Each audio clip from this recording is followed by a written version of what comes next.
Forgot about this little roll. Okay. See, I'm supposed to stop here and wait for green.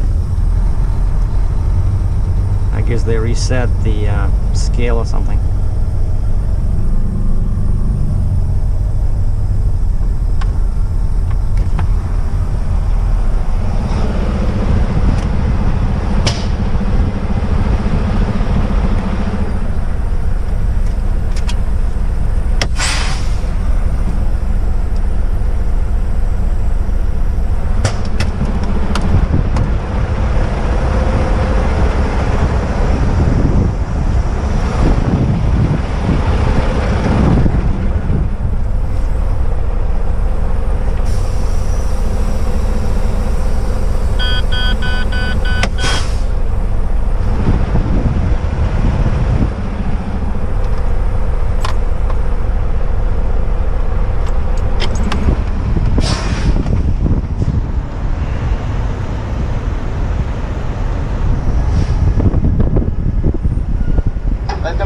This your first way or e-way? First way, pounds, please. Can I have your truck number, sir? 216.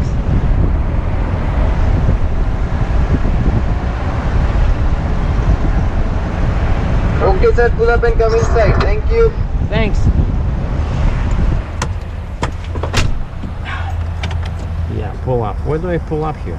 If I pull up, the life of this tiny little truck stop will be paralyzed, so I'm not pulling up anywhere.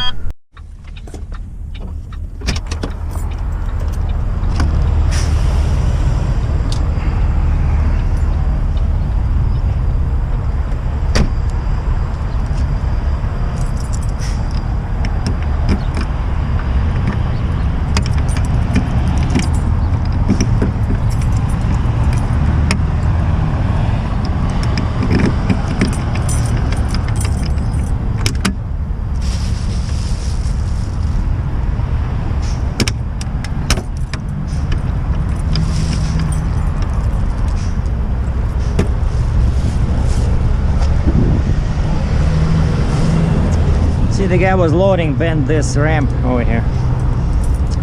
What do you do?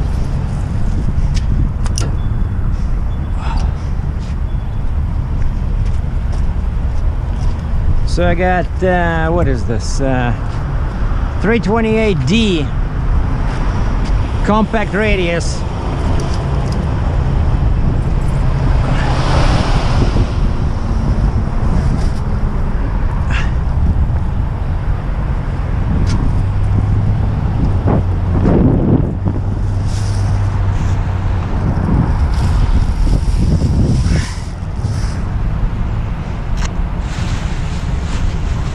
I find that when you have this, it makes it easier than to take it off.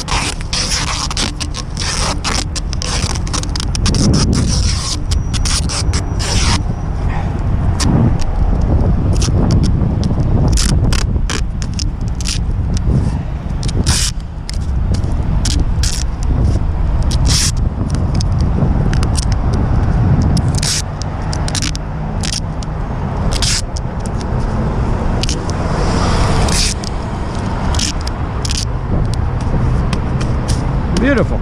A work of art, as usual.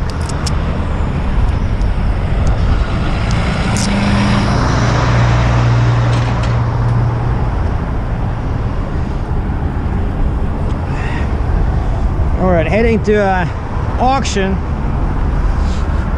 near Chicago, Illinois.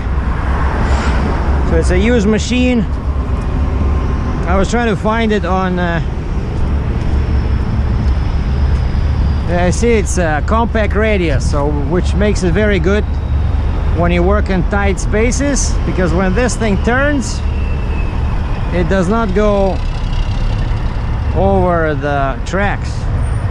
Alright, so that's what a scale ticket looks like, if you guys and gals never saw one. It's a CAT scale. They always like this, yellow, and usually inside they have a picture of a truck. This guy stole my picture. Well, I throw them out anyway, but there was another copy. And usually there's like a little card with a photograph of a cool truck, mostly classic trucks. Yeah, and I'm sitting outside here because I'm so long, 80 feet, I cannot park inside there. It's a very small truck stop. Check out the price here. That's diesel, $1.03.9. Nobody knows what comes after the dot because we only have cents, right? For some reason, prices are always in parts of a cent.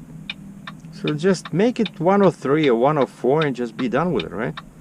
And I still remember I was very confused about this when I came to Canada. Like I couldn't understand. So what's the price? Like regular, it says 106.9. Like 106. What's 106? Should say 1.06 or 1.07, right? So people understand. But that's how they do it in Canada because it's all pretty much cents. Yeah, I think in the States there's always a dot in there, right? But in Canada they never put the dot or period after the number. So 103.9 Canadian per liter, that's like roughly 285 US per gallon. Anyway, so that's the scale ticket, right? And some idiot, of course, parked behind me. I have all my lights on, flashing lights. Oh, what the...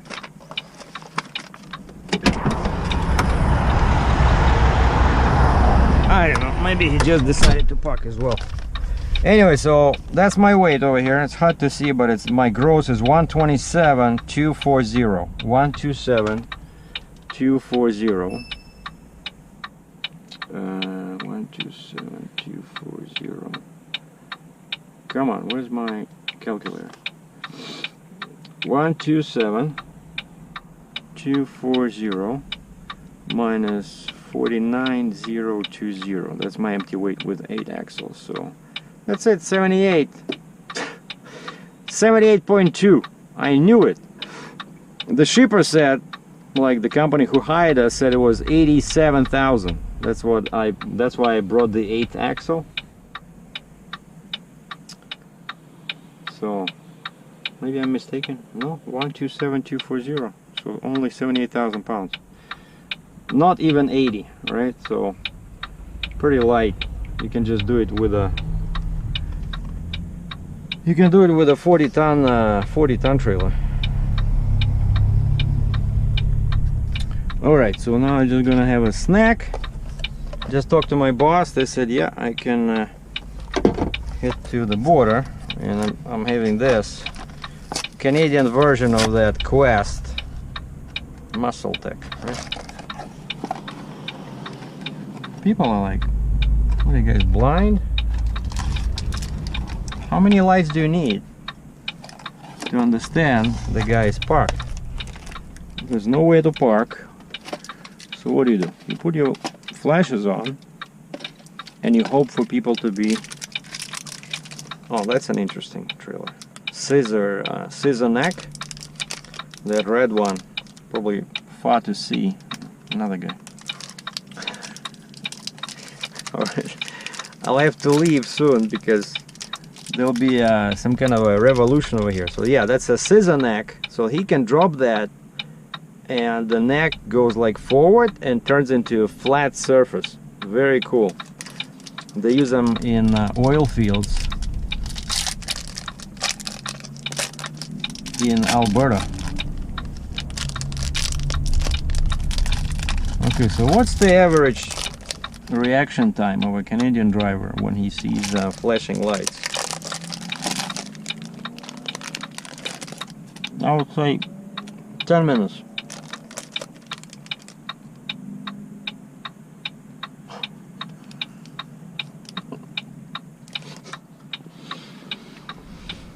My new mug, I just got coffee.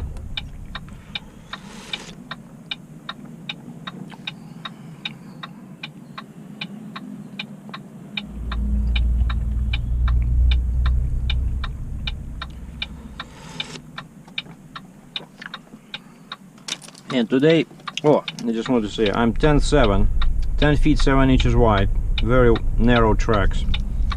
And because of my trailer, I'm 13 feet off the ground, very low.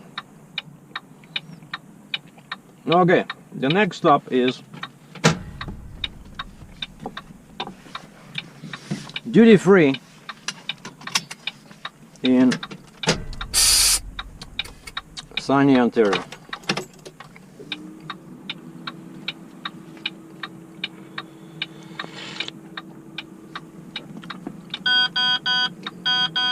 Which is Head northeast on Britannia Road East, then turn right onto Dixie Road.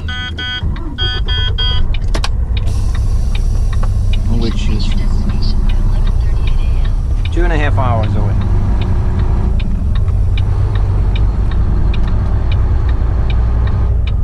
Turn right onto Dixie Road, peel left number 7. Continue on Beaver Regional Road. That guy started moving right after I started moving. And what happened, he came too close to me, right? He parked right behind my bumper. And so now he has to back to go around me. And he cannot see because probably there's people behind him parked in the same idiotic way. Oh, another heavy hauler. Western Star. Hey, buddy. No, 35-ton mechanical. Come on.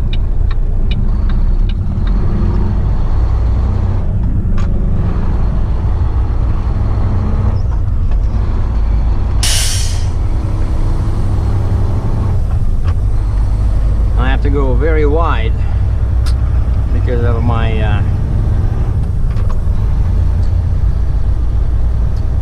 fourth axle on the ground. And so we're leaving the super busy, crazy Mississauga, Ontario, the suburb of Toronto. That's an armored cash truck.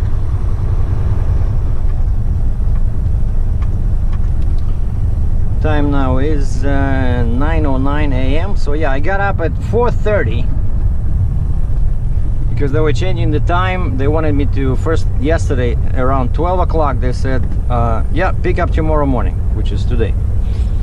And then at 1 o'clock, and so I relaxed. I was, you know, playing with my computer at the coffee shop, and I missed the email at 1 o'clock that said, ready today, load before 3. And I only noticed that one like 1 hour later, and I said, guys, it's too late now. You told me load tomorrow, so I kind of relaxed. I'm sorry, but you know, when I know that I'm not loading, I don't check my emails like every half an hour.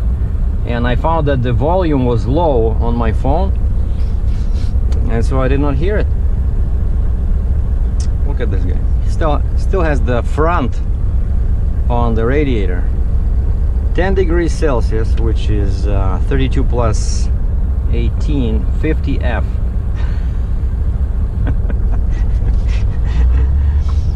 All right.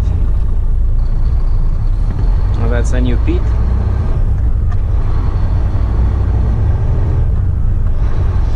Now I'm gonna show you how the truck sounds going through the gears. It is heavy, like, even though it's only 78,000 pounds, but imagine 127. That's 47,000 pounds over what's normal in the States. In 200 meters, use the right lane to take the Oh, somebody lost the mud flap with bolts pointing upward. That's not good. All right, so I think we Use the right lane to take the Ontario West Rim. bye-bye. Continue on Ontario West for 3 kilometers. I'm curious to see how the truck will drive after they changed the breathing filters on the fuel tanks. They changed the 2 filters in the DEF system, and also they changed the D-ring, some rings over the injectors, and they inspected the injectors, and they did the top set thing. That two parts alone, the rings and the top set, was about $1,000. but so far I have not paid, because we agreed that Captain Sergei will see how the truck behaves, if that problem is gone or not. If you remember the sluggish performance, and when they look at the D-rings, when they open the engine, the old D-rings were fine. They were not leaking, they were not sucking air. So that repair was not required. And actually I did not ask for it. That's why they said, okay, we made a mistake. We're not gonna charge you unless you tell us that the performance improved.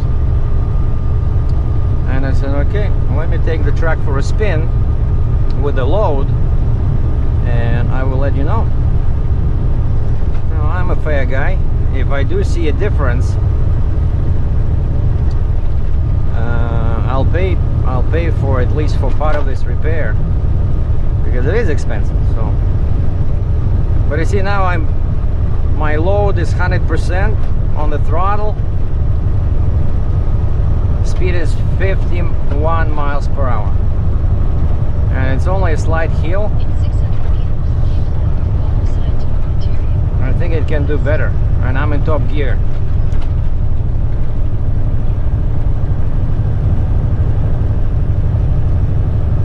I know it can pull better. Oh, wait a second. I'm not in top gear. My bad. I was an 8 low. Alright, so this is 401. Continue on interior 401 West. Yeah, and I cannot finish that story, so I got up at 4:30 because they said be here at 0700.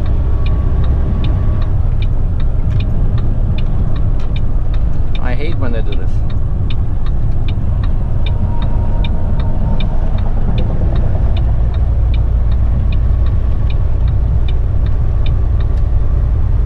The guy is in such a rush that he cannot let the oversized heavy load go. And those guys, that's the company I used to work for, right?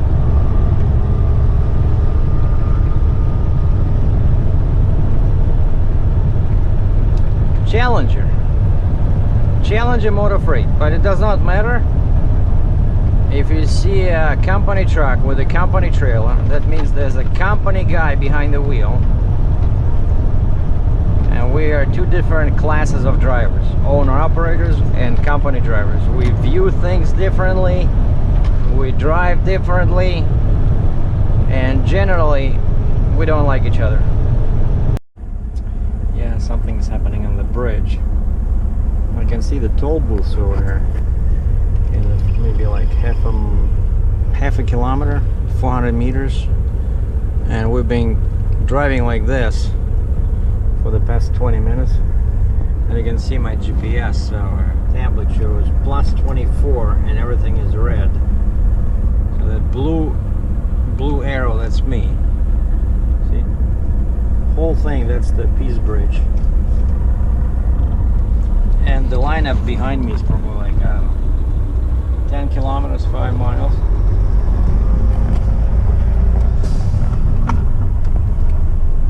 The bridge seems clear. On this side, we can see the bridge. Only just customs on the other side has slowed down. And just like I always say, sometimes it takes 5 minutes to cross the border from Canada to US. Sometimes it takes 2 hours. I hope today is not one of the 2-hour days. Maybe it's just 1 hour, and I need to stop at the duty free anyway. I have to check my change, and I gotta print out my permits for oversized permits for Michigan, Indiana, Illinois.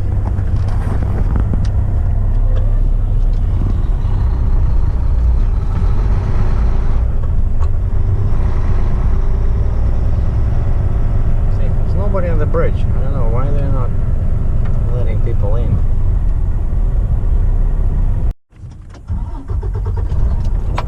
Okay, I'm at the bridge, not sure what the holdup was all about. Like I saw the bridge is empty. For some reason it's just the toll booth is over there. Oh, okay, now they open the other one. Like there's 3 lanes for trucks. I usually go in the one closer to the curb because it's wider for oversized loads. But that one was closed. They were working on something over there, and just that, I guess, caused all the commotion because traffic is moving. So I checked all my load, all my chains. Sorry, checked the load. Added another bungee cord on the door. Like I was driving actually, and one of the doors on the side of the machine opened. Had to stop and put a bungee cord on it. You know, these locks, it's the same kind of locks you see on toolboxes on trailers, and they're very flimsy.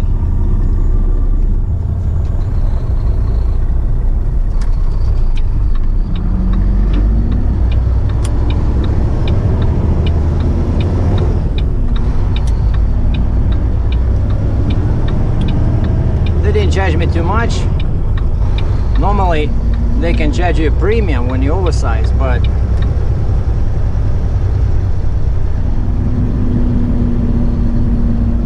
the young girl at the booth just said, "How wide are you?" I said, 10 feet 6 inches. And she said, "All right, mister, you're free to go." No, she didn't say that, but she said that would be $32 Canadian, $4 per axle. Oh, I think even $4.25.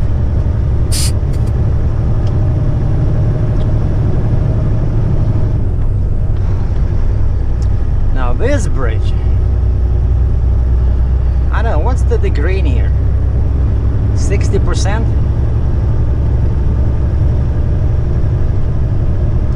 Very sharp.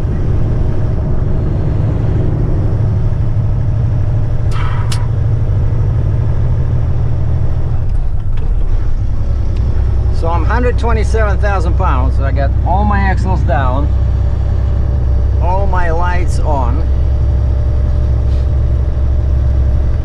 And the cool thing about this bridge is that they have a dedicated lane for oversized loads and buses. And usually that lane is blocked by a late model cargo van,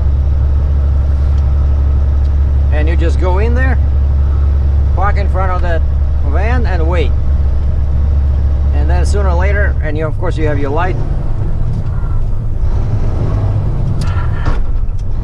What the heck?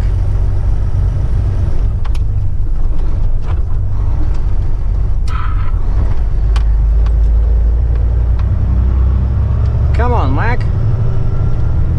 In 200 meters, continue onto I-69. You almost made it to the top of the bridge. 200 meters. There you go. And so yeah, you sit there and you wait, and then a guy comes out, moves that van, takes your paperwork, and quite often Continue on I-69 west for 1 kilometer. that is much faster. States of America. Thank you. Thank you for welcoming me to the United States of America. So basically, often you can bypass all this lane. Well, but now I cannot do that. I can do once I passed all these, like when I'm off the bridge.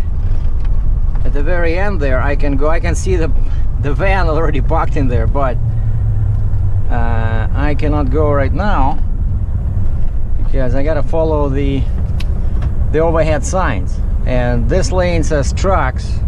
This lane is buses only and fast trucks. Trucks that have a fast load, a fast driver, and basically you need to have that fast special ID card, which I don't have, and plus my load is not fast. Mostly it's you see Nexus restricted lane, right? If I go there, they might say, hey, what are you doing in there? And I see another oversized guy. He was hauling some green agricultural machine. He's also here. But at the last moment there, I can just go right next to the building and beat all those guys in there. So that's cool. And you can see my rooftop light reflecting in the shiny surface of the of this guy's doors. Oh boy, look at that. Biohazard. Regulated medical waste. All right. And he has a tap in there, so I think I better stay a bit back. Go, go. Keep going. Biohazard. Regulated medical waste. What is that?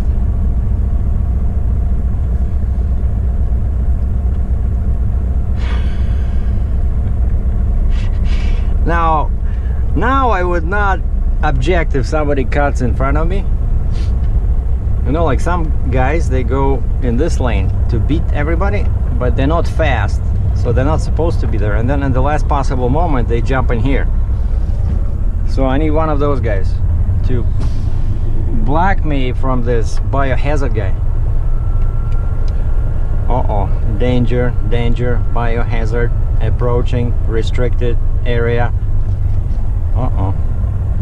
Yeah, Captain Sergei is not a fool. See this guy, come on. See, when you need them to jump in front of you,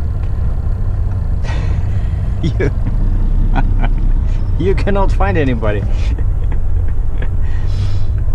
Oh, look, they changed the signs. Cars, see, that's what happens here. You have to watch the signs, because if you don't read them, then the guy at the booth says, why were you in that lane?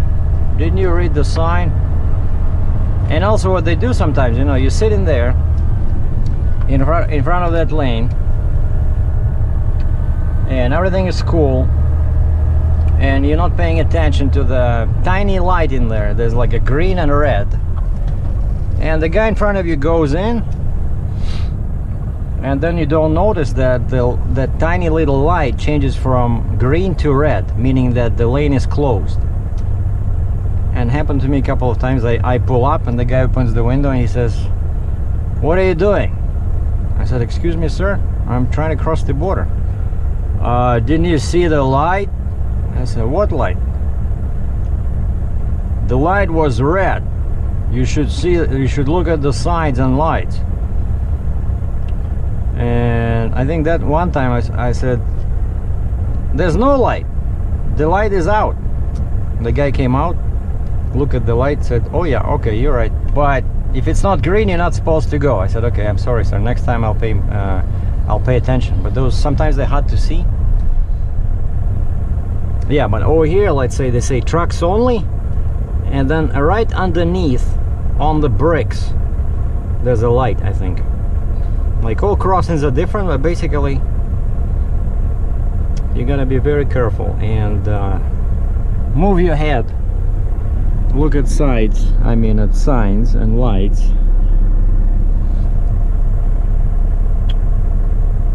All right, let's get ready for crossing the border. So this is gonna be an easy trip.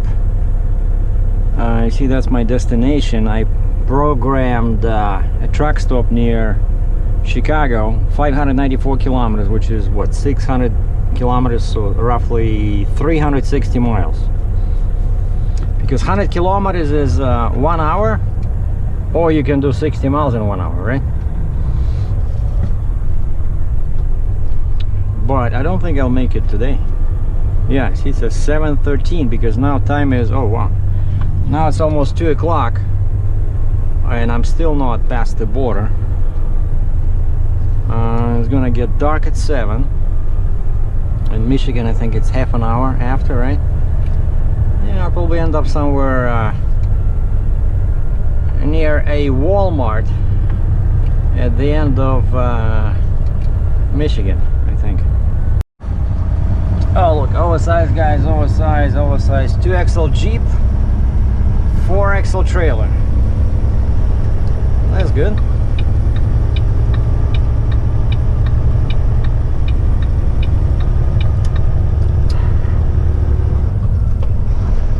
They're not giving me the lane.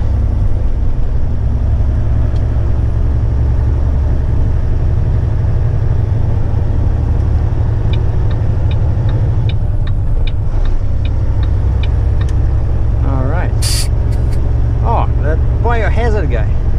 Look.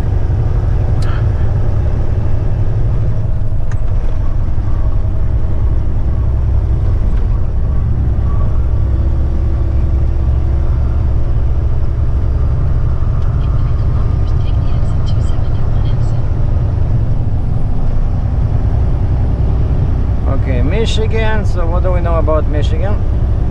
Is that with an oversized load, the speed limit is 50 miles per hour. 50. Which does not make a lot of sense on a divided highway, but so basically you gotta keep your speed low. It's all good.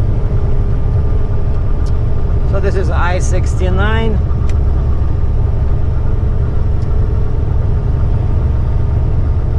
Well, this is both 69 and 94, but I'm taking my exit in 1 mile, and nobody should bother me over there. I mean, usually the traffic is very heavy on 94, but until I reach 94, 69 is just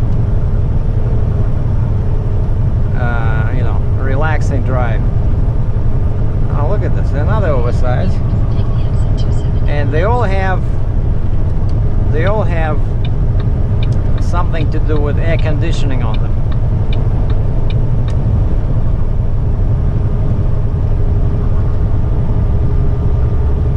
Yeah, the border procedure went through okay. I just waited till the guy in the next lane to me was released, and once he moved his truck, the officer saw me with all my lights on, and he motioned me to come over. I gave him my paperwork. He stopped the other truck, and then he checked my paperwork and moved the van. I moved out. He moved the van back to block the lane, and now I'm in the States.